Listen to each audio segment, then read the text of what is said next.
But so, I mean, it wasn't an enormous transition. I mean, what you're saying really is that's the difference between being stage-struck and a practical professional, isn't it? Yes, well, I mean, Pamela Brown, who is a marvellous actress, said that in actual fact, you know, one is not stage-struck oneself. The audience is stage-struck. Yes. You know, an actress isn't really, or an actor. Yes. I've always thought that the most difficult thing to be must be a variety artist, a solo act. Well, I think absolutely terrifying. Yes. I mean, I really do. Yes. That, you know, stand up on your own with nothing to rely on. And do a turn. And do it on a Monday morning or something, rehearsing in front of the electricians banging things. Can you do that, though, Maggie? Can you? I couldn't, because I would just faint dead away. Really?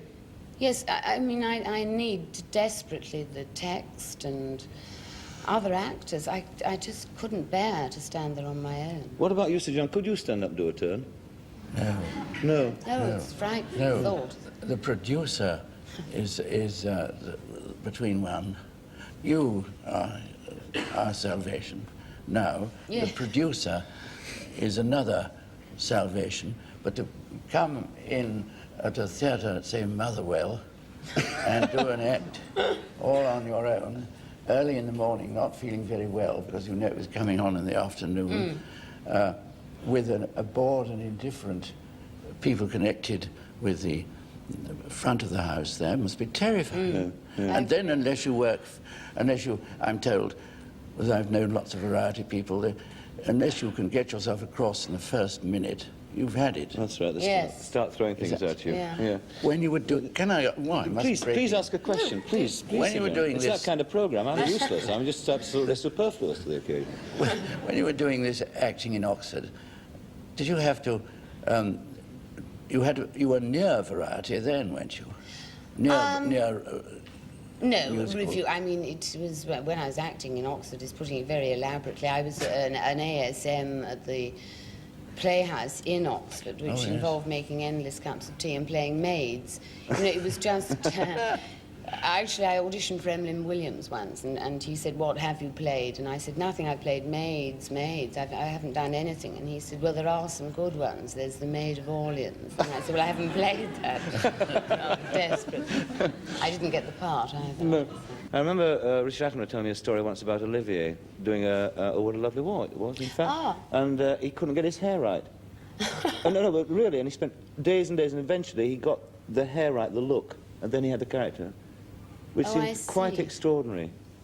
No, I can see that. Yeah, it's really extraordinary. Who is the person in all the time that you've worked in the theatre? I mean, you've worked with Olivier, obviously, but who been the man or the men who've most influenced you, do you think?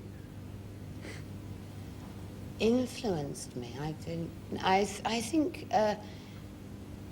directors, in a way, influence you when you have a great deal of rapport with them. Ingmar Bergman certainly influenced me greatly, and another director who I trust implicitly is William Gaskell, Bill Gaskell. And what about our next guest, who's coming on in a moment? He has indeed influenced me for a very, very long time. Mr. Williams? That's right. Really? Kenneth Williams, that ill? Yes. Yes, shall we bring him on now, I reckon? Please do. Kenneth, you were going to read, I believe. Oh, yes, I got it here, Because you like me, we're not flattering, we are a Betjeman fan. Yes. No, yes, we were talking about this. And we're going to do this one. Yes. We're going to read this together. Please. So now, you want to tell them the title? Yes, the title is called Death in Leamington, and it's one of the earliest first poems you ever wrote, Sir John. Yes. First poems I got published, yes. First published, yes. Could you?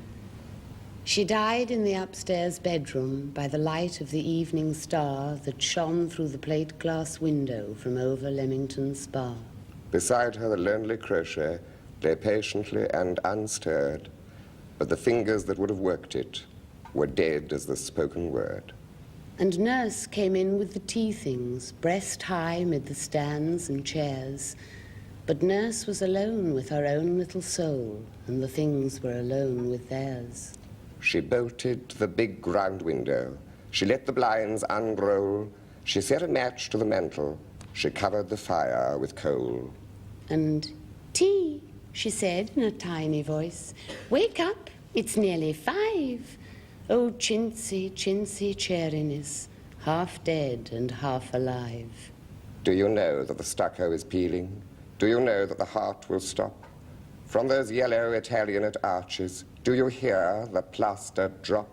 Nurse looked at the silent bedstead, at the grey, decaying face, as the calm of a Leamington evening drifted into the place. She moved the table of bottles away from the bed to the wall, and tiptoeing gently over the stairs, turned down the gas in the hall. That's beautiful.